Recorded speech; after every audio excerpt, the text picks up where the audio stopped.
भजो गिरिधर गोविंद गोपाला। भजो मुरली मनोहर नंद लाला।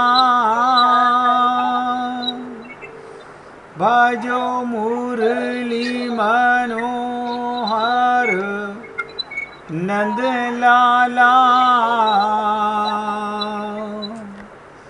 भजो गिरिधर गोविंद गोपाला। भजो गिरिधर गोविंद गोपाला। भजो मुरली मनोहर नंद लाला। भजो मुरली मनोहर नंद लाला। भजो गिरिधर गोविंद गोपाला। भजो गिरिधर गोविंद गोपाला। बोलिए वृंदावन बिहारी लाल की जय। जय जय श्री राधे। जय जय श्री राधे। सभी भक्तों से निवेदन, बहुत एकाग्रचित होकर सत्संग के प्रत्येक शब्द को पूरी एकाग्रता के साथ हृदयंगम करें। किसी के मन में अगर कोई प्रश्न हो तो पूछिए, वरना हम आगे की चर्चा चालू करें। आपसे सिर्फ इतना निवेदन है, अपनी एकाग्रता में कमी मत आने दीजिए। मीना जी, अपने मोबाइल की आवाज़ बंद कर लीजिए।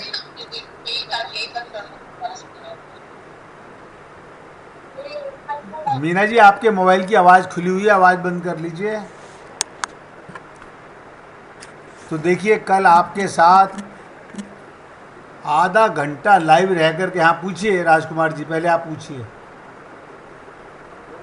हम काफी कोशिश कर रहे हैं, आप बहुत मेहनत कर रहे हैं हमारे ऊपर, तो साधना का इंतजाम हुआ, साधना के बगैर गुजारा नहीं होगा। क्या जी? साधना के लिए जरूरी है, साधना करवाई हमारी। भैया ऐसा है, आपके सामने सारे विराजमान हैं, सब सुन रहे हैं, सबके नंबर आपके पास है। तृप्ता गोयल जी बाहर हैं, मेहरा साहब और मिसिज मेहरा आने में असमर्थ हैं, बाकी सब आपके सामने। मीना जी बाहर रहती हैं। मेरी तरफ से जब आप कहोगे मैं तो तैयार हूँ, मुझे कोई दिक्कत नहीं है। समय मैं ग्रुप में बात करता हूँ सबसे बारी बारी से। हाँ कर लीजिएगा। और दूसरा, अगले महीने, इसी महीने जून के अंदर बिटिया आ रही है 1 महीने के लिए। वो 18 जुलाई को चली जाएगी। उसके बाद में आप जब का कहोगे, मैं 24 घंटे के लिए सेवक हूँ, जहाँ कहोगे वहाँ चलने के लिए तैयार हूँ। हैं? हाँ कोई बात नहीं। इसलिए हे पुण्य आत्माओं, अब जो मैं चर्चा कर रहा था कि साधना करने के लिए कोई मन में जिज्ञासा तो पैदा करे। आप और हम लोग तो ये समझते हैं मंदिर जाके पूजा कर ली, इससे हमारा कल्याण हो जाएगा। ये करते करते तो मैंने अनंत बार बता चुका आपको कि माला फेरत जुग फिरा, फिरा न मन का फेर, अर कर का मन का ढार कर, मन का फेर। जब तक आपका मन एकाग्र नहीं होगा, आप अपने को आत्मा नहीं मानेंगे और संसार से वैराग्य नहीं होगा। देखो, शरीर में रहना है, संसार में रहना है, परिवार में रहना है, लेकिन इनके साथ लीला करनी है, व्यवहार करना है। हम क्या करते हैं? ममता, मोह, आसक्ति, बस हमारे त्रुटि और कुछ नहीं है। हम कोई डाकू नहीं है, हम कोई मर्डरर नहीं है, हम कोई चोर नहीं है। लेकिन आप किसी के साथ बुरा नहीं कर रहे, अपने साथ बुरा कर रहे हो। इसे कहते हैं अपने पैरों पर खुद कुल्हाड़ी मारना। कल मैंने आपसे कहा, शरीर और संसार का मतलब क्या? जो प्रतिक्षण सरक रहा है। आपको नजर नहीं आ रहा? गंगा बहती नजर आती है, चंद्रमा चलता नजर आता है, सूर्य कुछ घंटे में इधर से उधर चला जाता है। आप ऐसा लगता है मैं तो कल भी इसी घर में था, इसी से मैं कल भी था और आज भी हूँ। आपको पता ही नहीं है। 24 घंटे आप भी हर सेकंड सरकते रहते हैं। संसार का मतलब यही, जो स्नेह स्नेह सरक रहा है। तो कल आपके साथ चर्चा चली, मोह के ऊपर काफ़ी कुछ आपको बताने का प्रयत्न किया। तो कहने का तात्पर्य था, पूरी ताकत और एकाग्रता समझिएगा। काकभूषुंडी जी कहते हैं कि मैं अयोध्या छोड़कर, भगवान राम की नगरी छोड़कर उज्जैन आ गया और वहाँ पर मुझे एक ब्राह्मण मिले, उनसे मैंने नाम दीक्षा ली। उज्जैन जाकर मेरे मन में भगवान शंकर के प्रति आदर और श्रद्धा के भाव जाग गए और एक विद्वान से शिव मंदिर के अंदर दीक्षा ली, यानी महाकालेश्वर के मंदिर में। लेकिन फिर भी वही बात आती है, चाहे अयोध्या हो, चाहे उज्जैन हो, चाहे भगवान राम हो, चाहे भगवान शंकर हो, चाहे भगवान श्री कृष्ण हो, है तो सब एक ही। परंतु साधना करते समय उन्हें शिव तथा राम की तुलना, शिव की प्रशंसा और विष्णु की निंदा करने की सर्वाधिक आनंद आता था। ये हमारी लोगों की अज्ञानता है। किसी दिन गुरुजी ने ये बात सुन ली कि शिष्यों से मैं कह रहा था मैं अयोध्या से आया हूँ और राम किसी काम के नहीं, वहाँ तो अकाल पड़ गया। गुरुजी ने सुन लिया। उन्होंने तुरंत शिष्य को बुला करके क्या कहा, भूषुंडी जी को बड़े प्रेम से कहा, तुम विष्णु और शंकर में कैसी तुलना कर रहे थे? विष्णु भजन करते हैं शंकर का और शंकर भजन करते हैं राम का। रामई भजई तात शिव धाता, नर पावों मैं कैतिक बाता। शिष्य पर इसका प्रभाव हुआ कि गुरुजी की बात को सुनकर उनको अपनी कमी का भान की जगह उल्टा मन में विचार आया। जब मैं आप लोगों से निवेदन करता हूँ ना, ये घर, ये परिवार, ये संसार, ये शरीर सब समाप्त होने वाला है। आपका है नहीं, केवल माना हुआ है। ये शरीर भी आपका नहीं है, टेम्परेरी है। आपका होता तो सदा आपके साथ रहता। ये परिवार भी टेम्परेरी है, ये संसार भी टेम्परेरी है। अब अपने गुरु के प्रति दुर्भावना आ गई मन में। ध्यान से सुनिएगा, मैं आपको बहुत गहरी बात बताने जा रहा हूं। गुरु के प्रति भी दुर्भावना आ गई। हर कहूं हरि सेवक गुरु कहूं, सुनी खगनाथ हृदय में देहूं। बस क्या कहते हैं, हे गरुड़ जी, ये किसको बता रहे हैं? काकभूषुंडी जी गरुड़ जी को बता रहे हैं। जो बीमार उनके पास आया तो जो ठीक हो गया उस बीमारी से, वो वही बता रहे हैं।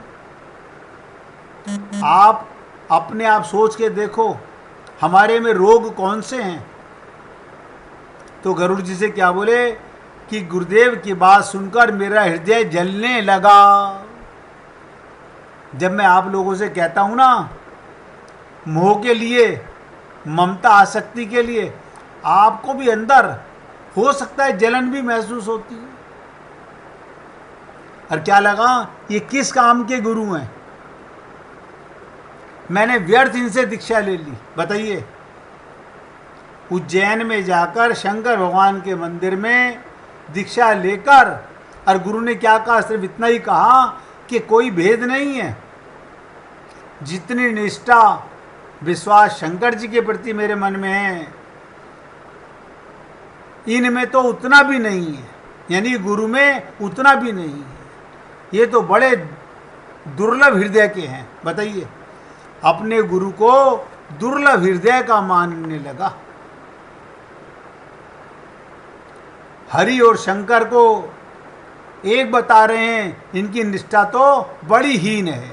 अब आप सोचिए, आप हम लोग जब बस नहीं चलता तो क्या सोचते हैं, पता नहीं गुरु हमारे से क्यों बदला लेना चाहते हैं, हमारे परिवार को क्यों बार बार टोकते रहते हैं। अरे बाबा, परिवार को नहीं टोकते रहते, आपको टोकते हैं। गुरु को परिवार से क्या लेना देना। गुरु तो केवल उसको टोकता है जो सत्संग सुनता है। अब देखिएगा, पहले अयोध्या में राम पे विश्वास उठा, अब शंकर पर तो विश्वास हो गया, लेकिन गुरु पर विश्वास नहीं। भाव बदल गया, सोच बदल गई, दृष्टि बदल गई। ये वही काग भुसुंडी की बात बता रहा हूं। जब तक ये काग भुसुंडी नहीं थे, भुसुंडी थे। गुरु के प्रति दोष दृष्टि हो गई, मन में गुरु के प्रति पाप आ गया। यही वृत्ति आगे चलकर, ध्यान दो, साधना के संदर्भ में उन्हें अपने गुरु के प्रति ईर्ष्यालु बना देती है। क्यों? अंदर एक कुंठा जाग गई। उन्हें लगता है मेरी तुलना में गुरु की निष्ठा, विश्वास, साधना आदि कुछ भी नहीं। मेरी तुलना में गुरु की निष्ठा, अब गुरु के प्रति कोई निष्ठा नहीं, कोई विश्वास नहीं। तो भुसुंडी जी के मन में निष्ठा की प्रगाढ़ता का अभिमान इतना बढ़ गया। एक बार ध्यान दीजिएगा, पाप व्यक्ति कहाँ जाके कैसे करता है। उसी उज्जैन के महाकालेश्वर मंदिर में, भगवान शंकर के मंदिर में बैठकर शिव मंत्र का जाप कर रहे थे। उसी समय उनके गुरुजी जिनसे नाम दीक्षा ली, भगवान शंकर के दर्शन करने आ गए उसी मंदिर में जहां वो जाप कर रहे थे। भुसुंडी जी ने देखा गुरुजी आए हैं, पर सोचने लगे उठकर प्रणाम करें या ना करें। देखो, हमारे मन में क्या क्या आता रहता है, हमें पता नहीं चलता। जानत है प्रभु सबके मन की। अब वो सोच रहे मेरे मन को गुरु तो जान नहीं रहे। अरे मूर्ख, भगवान शंकर तो जान रहे थे। भगवान शंकर के मंदिर में कहता है गुरु को उठकर प्रणाम करें या ना करें। ना देखा होता तो कोई बात नहीं थी। ध्यान में अगर कोई व्यक्ति तल्लीन हो गया, तदाकार हो गया, उस समय यदि दिखाई ना देता हो तो कोई बात नहीं। परंतु भुसुंडी जी को लगा उठता तो वही जो हल्का होता है। ध्यान दीजिएगा, झुकता वही जो हल्का होता है। आप हम लोग गुरु चरण की महत्व को जानते ही नहीं हैं। और रोज हनुमान चालीसा में झूठ बोलते हैं, श्री गुरु चरण सरोज रज निजमन मुकुर सुधार। ये क्या बोलते हो? हनुमान जी तुम्हारा मन देखते हैं कि क्या तुम्हारे गुरु के प्रति मन में श्रद्धा है।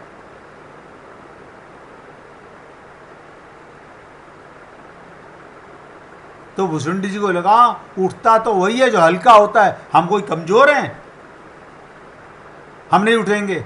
वो तो कहने भर के गुरु हैं। क्या बोले? मैंने गलत व्यक्ति से दीक्षा ले ली। ये तो कहने भर के गुरु हैं, असली गुरु तो मैं ही हूं। अब सब नोट करो, हमारा मन हमारा गुरु है, हम मन के गुलाम हैं। जो मन कहता है,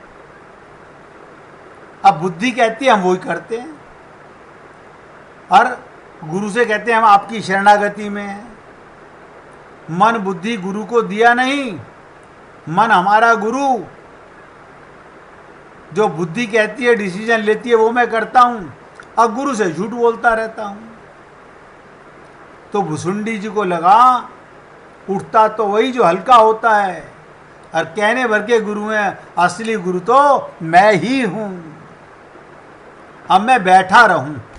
ध्यान दो, कोई व्यक्ति अपनी ये त्रुटि, अपनी ये ज्ञानता, अपना ये पाप, लेकिन कौन? जो संत हो जाता है। ऐसे वाल्मीकि जी बता रहे थे अपने शिष्यों को कि मैं डाका डालता था, डाकू रत्नाकर था, अपने गुरु को ही मैंने बांध दिया, गुरु को मारने को तैयार हो गया। और जब गुरु ने मुझसे एक प्रश्न किया तो मेरी जिंदगी बदल गई।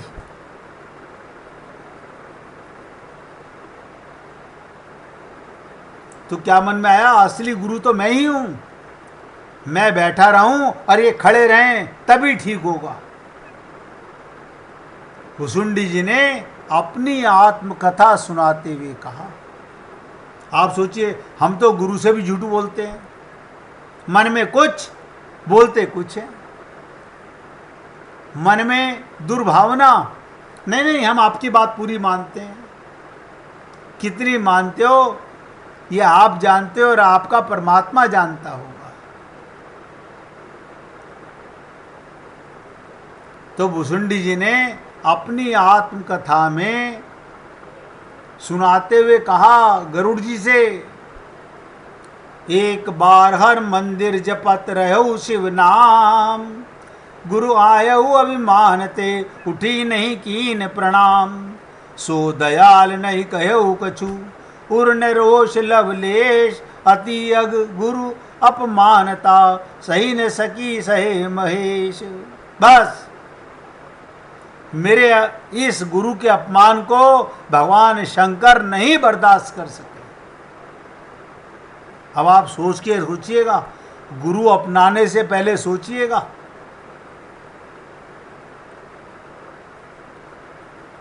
गुरु अपनाने से पहले सोचिए,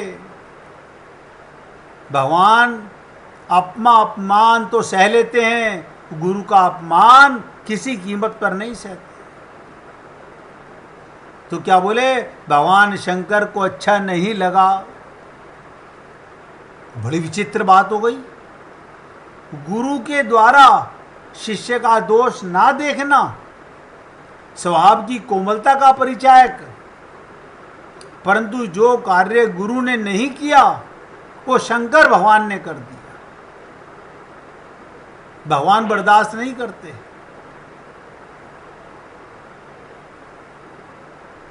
भगवान शंकर ने कर दिया, गुरु ने कुछ नहीं कहा। वैसे चाहते तो गुरु जी भी फटकार सकते थे कि तू बड़ा अभिमानी हो गया, मंदिर में मुझे देखकर अनदेखा कर रहा है। परंतु सरल स्वभाव के कारण उन्होंने लगा कि मन के जप में डूब जाने के कारण शायद ये उठ नहीं पा रहा है, ये जप में लगा हुआ है, कोई बात नहीं। ये तो बड़ी अच्छी बात है कि जप में इतना तल्लीन है, इतनी तदाकारता आ गई है। तब दोष दर्शन गुरु ने छोड़ दिया करना। अब ध्यान दीजिएगा इस बात पर। लेकिन भगवान तो सबके मन को जानते हैं। आप सोच लीजिए, जब आप सत्संग सुन रहे होते हो, आपके मन में न जाने क्या क्या आता है। आपने सुना कि कल मीना जी ने कितनी विचित्र बात कही कि मैं घर में आने वाले रिश्तेदारों को समय बर्बाद करने से रोक नहीं पाती। ये मेरी कमजोरी है, यानी ये पता है ना कि मेरी कमजोरी है।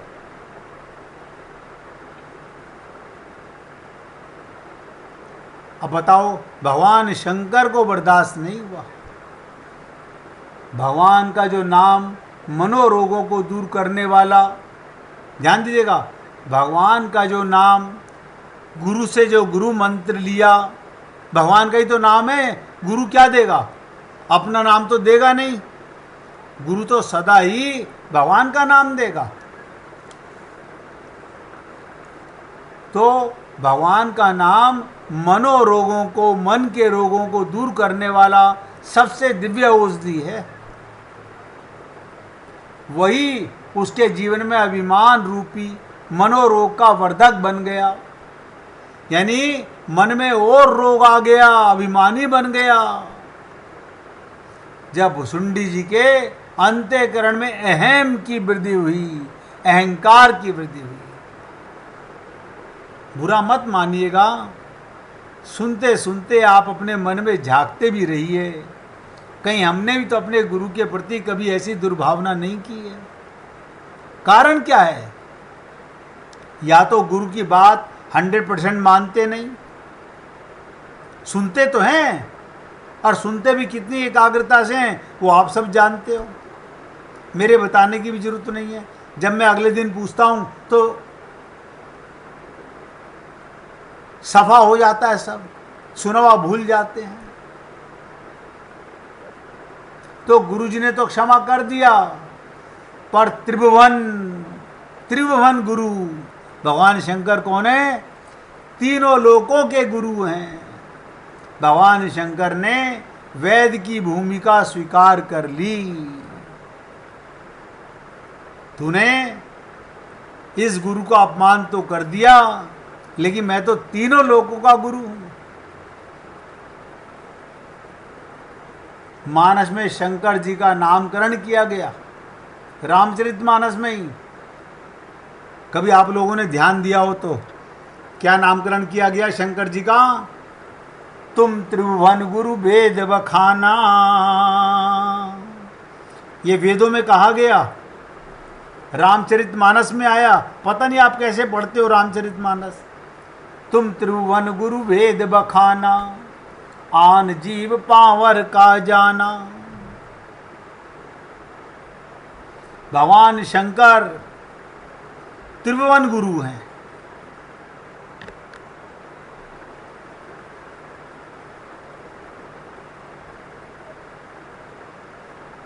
तो भगवान शंकर त्रिभुवन, तीनों लोकों में गुरु हैं।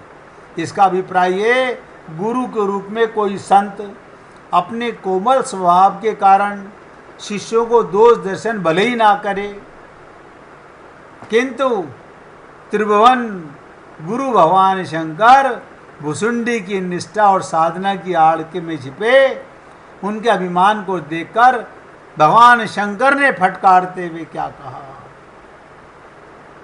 हे हतभाग्य अज्ञ अभिमानी।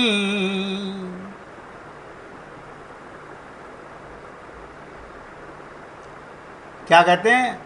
हतभाग। हतभाग का मतलब जिसे गुरु ना मिले होते तो कहते अभागा। अब देखिएगा, जिसे सत्संग ना मिला होता वो कहलाता है अभागा। अब हम लोगों को तो गुरु भी मिले और सत्संग भी रोज मिल रहा है, किंतु इतने महान गुरु को पाकर भी भगवान शंकर कहते हैं तेरे अंतःकरण में विनम्रता के स्थान पर अभिमान आ गया। इससे तो यही लगता है तेरा भाग्य फूट गया। बताओ क्या कह रहे हैं भगवान शंकर? तेरा भाग्य फूट गया। और साथ ही कह दिया, यद्यपि तब गुरु के नहीं क्रोधा, अति कृपाल चित सम्यक बोधा। तेरे गुरु में क्रोध नहीं आया तेरे ऊपर। तेरे गुरु ने तेरे ऊपर क्रोध नहीं किया, परंतु गुरु की भूमिका तो क्रोध की भूमिका है। क्योंकि गुरु शिष्य के दोषों को देखकर क्रोध अवश्य करेगा। ध्यान से सुनो, जब मैं आप लोगों से पूछता हूं ना कभी कभी कि कल जो सुना था, बोले सुना था सब सफा, कमाल की चीज है। सारा टेम्परेरी मल कूड़ा करकट अंदर भरा हुआ है, ये मेरा ये मेरा ये मेरा ये मेरा। लेकिन सत्संग की कोई भी बात रुकती क्यों नहीं, ठहरती क्यों नहीं?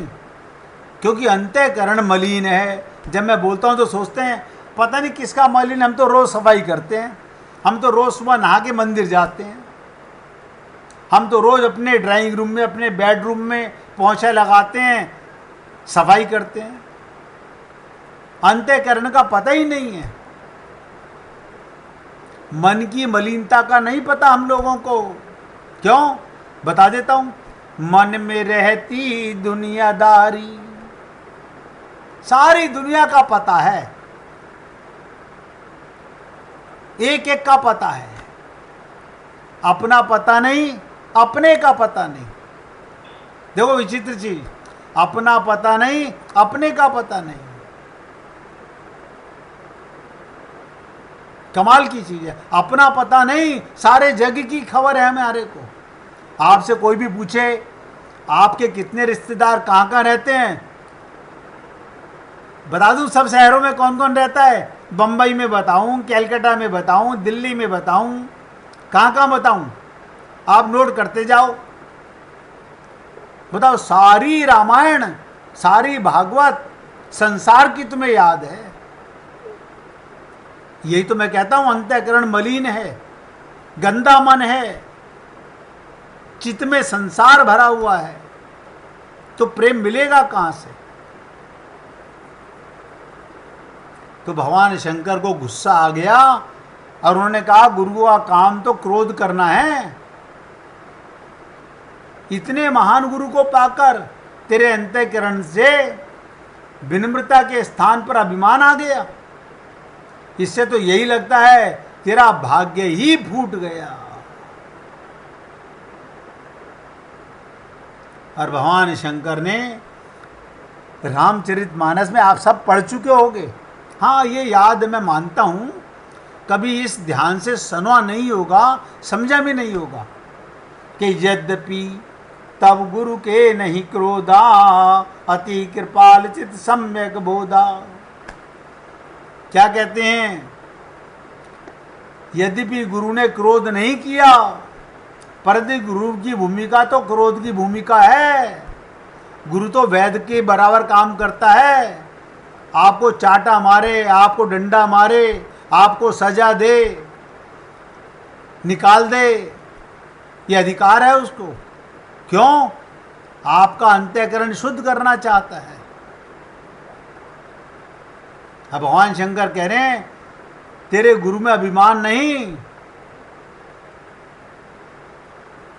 जब तक वो क्रोध के द्वारा शिष्य के दोषों का निराकरण नहीं करेगा। लिख लो, जब तक गुरु कड़वी दवा नहीं देगा, ममता मोह आसक्ति को खतरनाक नहीं बताएगा। हम तो जैसे पहले पापी थे, आज भी वही पापी। ये तो सद्गुरुओं का, भगवान की कृपा है। वो ये सोचते हैं कि शायद समझ जाएंगे, लेकिन अब इतने मूर्ख हैं, हम समझते हैं कि गुरु हमें नहीं समझता। हम वही ढाक के तीन पात, वही माया में लिप्त रहते हैं। क्योंकि गुरु शिष्य के दोषों को देखकर क्रोध अवश्य करेगा। अब आप सोच के देखिए भाई, 1 मिनट भगवान का कीर्तन कर लेते हैं, फिर आगे चर्चा करेंगे। श्रीमन्नारायण।